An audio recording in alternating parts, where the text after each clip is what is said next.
Yo, what is good, everybody? It's been a minute since I put up another video. We've been really busy with the holidays. Melissa and I and Aiden have completed our move to the Homestead area. We're really stoked to be down there, and we've just been taking all of our free time to finish our house and our home gym and stuff. So that has taken up the majority of my extra time. So I know I wanted to do this second video about kind of like our little history with Team Soul Weightlifting and just explain a little bit more about what we do and how we've accomplished what we have, and just give some more background to our club and how we've been able to build it as much as we've had. So in our last video, which I've posted, we really touched base about the beginning, like the very early years of Team Soul Weightlifting and Team Soul Barbell.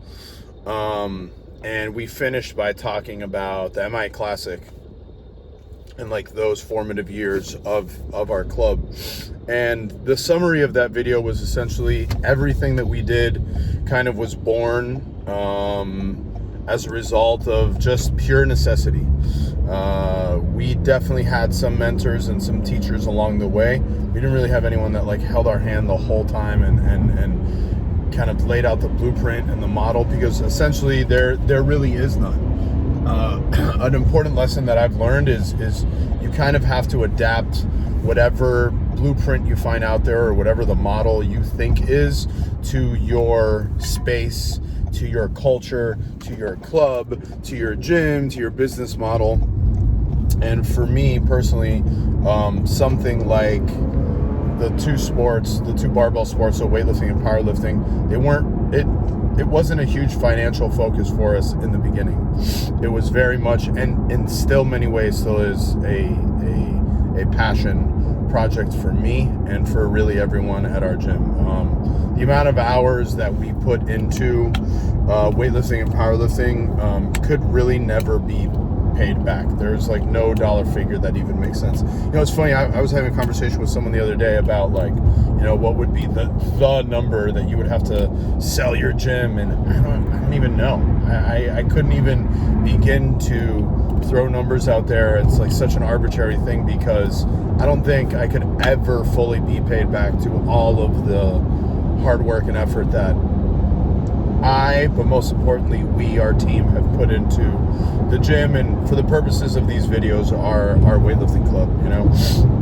So in this video, we'll take off right from where we left off. It was right after the MI Classic, which is a weightlifting meet we host in South Florida, was born. It was the first weightlifting meet in Miami, to my knowledge. And if there's any like super OG weightlifting historians out there that know of anything else, send me a message and let me know. But we've dug pretty deep, and we've never found any record of any weightlifting meet that has ever happened in Miami.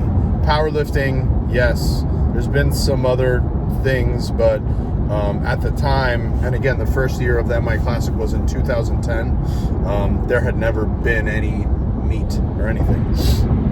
So you know, we never had a goal to have the biggest or the best meet or the most dominant club or, you know, the best weightlifters in South Florida.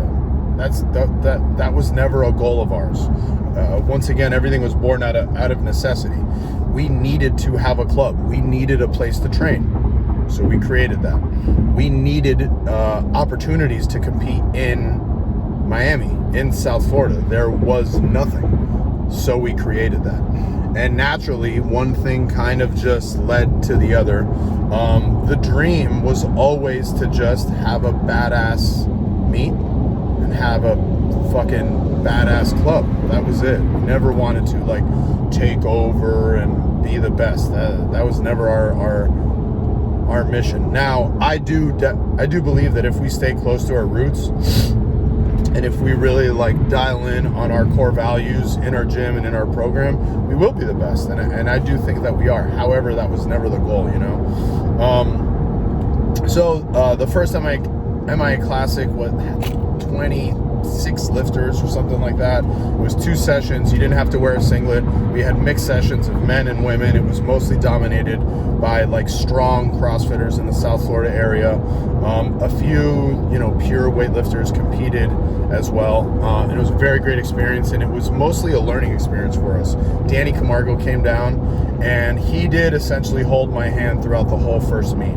He refereed both sessions. He brought a few weightlifters, and that's kind of how the whole thing began. Right after that first meet, we decided that this was something that we wanted to do every year. Our gym moved to a bigger location, and the second MIA Classic doubled in attendance. We had double our club also grew tremendously at the time. Like I said in the first video, a gentleman whose name is Camilo Garcia, he was a coach in Cuba. He came to the gym. His brother had been in Miami for quite some time and did a little bit of research and found a club for him, since he was a weightlifter and a team coach in Cuba. He found a place that was a good fit, and that was us. And Camilo basically came to the doors of Seoul with like a bunch of newspaper clippings and some old medals and pictures of himself and other lifters who he had developed, who competed on major national teams and Pan American teams and competed on the national and international level in Cuba. We just decided, hey man, I at the time, I definitely did not know enough and did not have what it took to run a club and compete at meets and coach on that next level. I was great at teaching CrossFitters the Olympic lifts. I was great at helping develop people. I was really good at working with kids.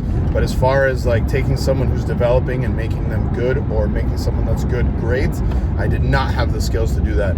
So we took on Camilo. Camilo started working with us, and he worked with us for about 6 years. Every gym until the most recent one that we've had, Camilo came with us everywhere. I had learned things prior and I had some knowledge, but he really molded who I and who we are as a club today. And I do really attribute a lot of our success to his knowledge.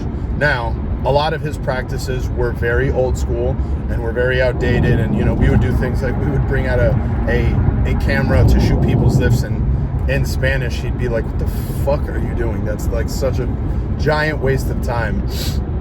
So there are definitely some clashes of like old school styles versus new school styles. And I still continued with my education. So I essentially did what I did in CrossFit, which is like I pieced together a bunch of different philosophies and models, and we developed our own Team Soul training method and system. And at a certain point, I think Camilo was a little bit burned out at coaching at our gym so many hours because we were such an active club. We were getting to the point where traveling became more of a priority, and we were developing people who were competing at the time, there was no American Open series. It was just the American Open and Nationals, and we were traveling more and more. And that was something I don't think that he wanted to do. So, we decided to part ways, and Lewis and myself at the time took over the coaching responsibilities for Team Soul Weightlifting. And it has grown since then tremendously. We kind of like came into our own, and we learned as much as we could from Camilo Garcia at the time. And we started to develop our own opinions and our own philosophies. And, again, the foundation was set by him, but we've grown in many ways since then. In regards to MIA Classic was very successful for us for a very long time. It did grow to be one of the nation's largest meets. Thinking about 2015, we held a 2-day meet. It was at a concert venue in downtown Fort Lauderdale called Revolution, and I think that was like the peak of our weightlifting meet. We had cash prizes of a couple $1,000s for top Sinclair male and female, and that was definitely the peak of our weightlifting meet. And since then, the model has changed, and we will talk more about that in the next video. So thanks for watching. Keep posting your questions and comments. I really appreciate everyone's support.